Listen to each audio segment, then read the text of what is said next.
Hello Internet, Rob from A Minor Error, here with another video talking about how I've actually successfully managed to combine Modern and Massive and the P4 kit in this little production that I've done. Basically for me, moving forward, I'm not going to be recording live drums anymore. I'm going to be just doing software drums, and I'm trying to get my production chops, on the level of the greats, or I don't know, just good enough so that it sounds good and doesn't suck. Sure. I first got Modern and Massive basically like a year ago, and really picked that kit up specifically because it was smaller. I'd never really programmed real drums before. I had done these kind of crappy demo ones in Reason, and so I was kind of used to programming them, but not really. And like the size of the kit, it just seemed sort of manageable for getting started. But after using it for a little bit, I made about 10 different demos with it.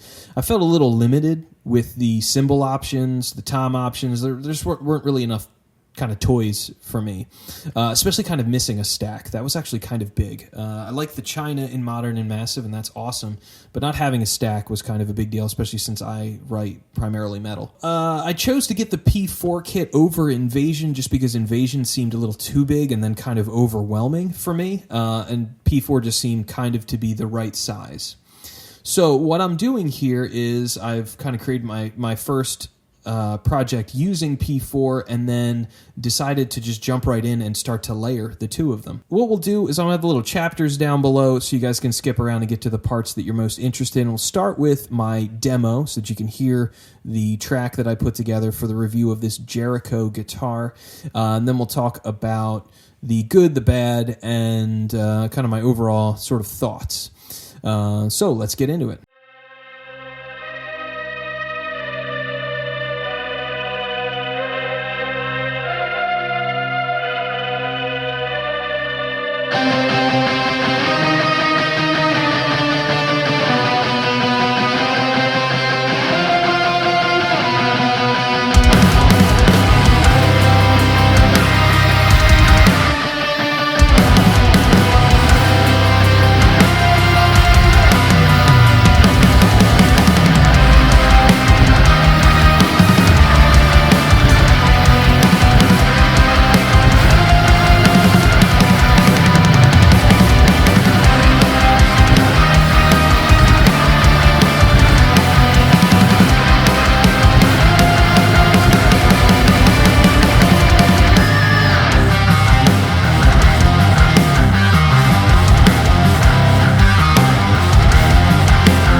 All right, so now that you've heard the demo, what I've got going on for my drum sound is I'm using P4 layered with Modern and Massive. Right now I'm just using the snare and the kick to bolster the snare and the kick in in P4 rather. Eventually, I think I'm actually going to end up getting rid of this cymbal and using this one over here to add a third crash cymbal to this is my plan, but I'm not doing that yet. The toms, well, I'll just kind of click around so you can hear the way the shells are sounding, and then I'll click around on the different kind of kick and snare. So toms.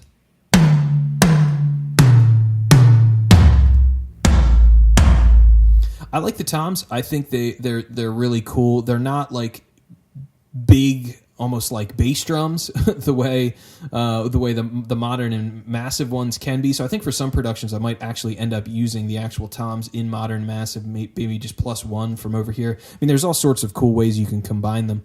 And here's my snare. And that's the kick. And then here's what the snare sounds like in modern massive. And then the kick there. So layering them together. I'm using the multi-out. So the kick from either one is going out my kick channel and then being processed over here on basically my kick processing, which I modeled after the masterclass video that Nolly put out talking about how he would suggest processing them.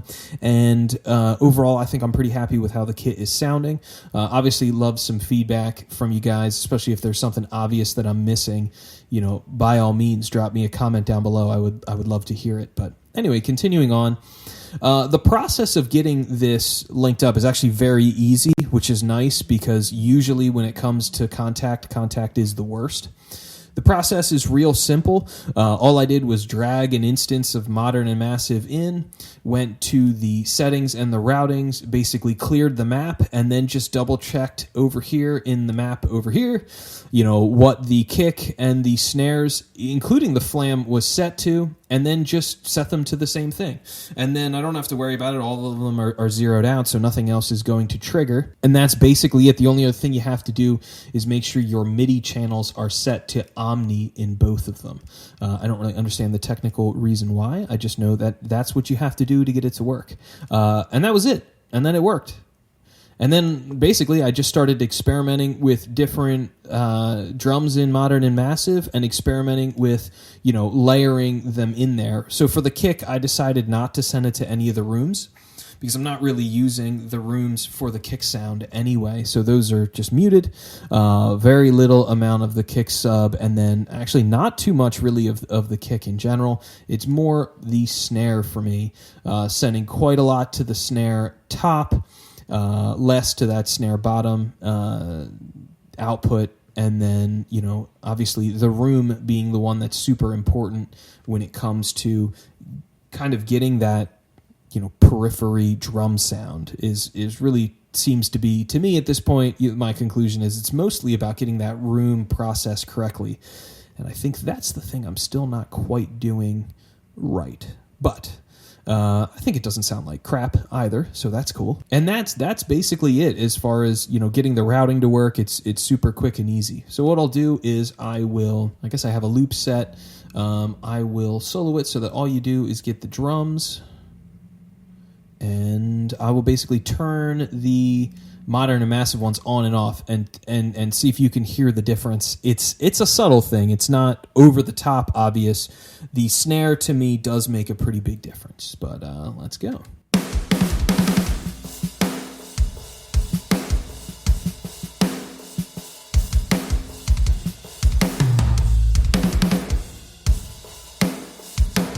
No modern and massive at all.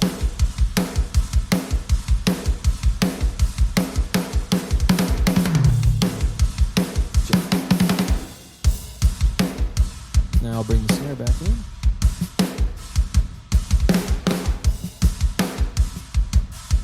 And then the kick.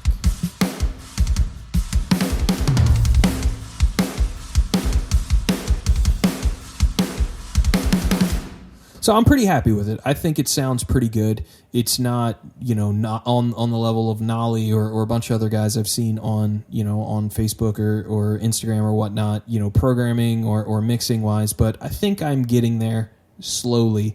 So for my basic processing, I'm processing the kick on its own channel, and then both the snares are getting summed together and then processed on one channel here, which then gets sent to my drum parallel compression channel, which then gets sent to my tape channel, is the way I like to do it.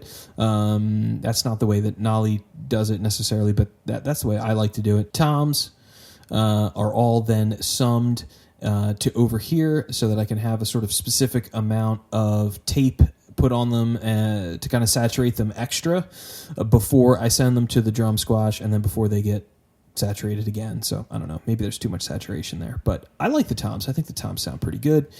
I've got my spot mics, the close mics of the cymbals basically going to just one channel. That's something I might be changing in the future. The ability to kind of,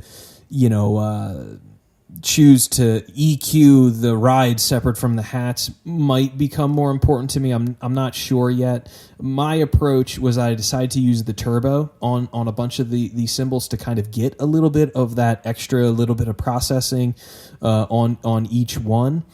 And I'm pretty happy with how that turned out. I don't know if I'll do it like that forever, but that's at least the way I'm doing it right now. And then lastly, the overheads, which are carved out super hard because that's the way Nolly does it. At least I'm experimenting with it like that for now. So that they're basically just a cymbal mics, and then you've got the all-important room. So the room, I think, is definitely the most amount of room, pardon the pun, that I need to do in improvement, but I'll play just the rooms kind of soloed.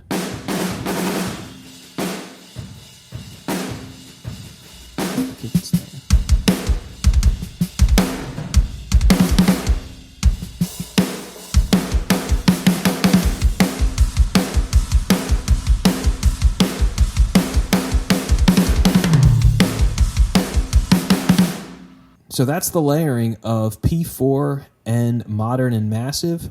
I like both of these libraries. I think they're both really cool. Modern and Massive is really sweet, and you can really get a great tone from that. And I like all the extra toys that come along with the P4 kit. The fact that Kontakt sucks and is such a pain in the neck. Trying to set up this routing is especially frustrating. You have to anytime you go to make a change, quit it and then reopen it in order for those changes to be apparent. And I have no idea why it's like that. It's really frustrating, but at least getting them combined is easy. No big deal. Took, honestly, within 2 minutes, I had it up and running. I was actually surprised it actually went well, because when I first tried to set up the multi-output when I just had Modern and Massive, that took 4 hours of frustration. And it doesn't help that I use Digital Performer and no one else uses DP, so there was no videos to go to as far as how to get the multi-out to even work in DP, so I think I was running into my own weird Digital Performer problem, because no one else uses DP but me. Anyway, so thank you for watching the video. Hopefully you got a little something out of it, and hopefully you liked it. Hope you like my track as well. Again, if you liked it, please go check out my actual music, and I'd greatly appreciate it.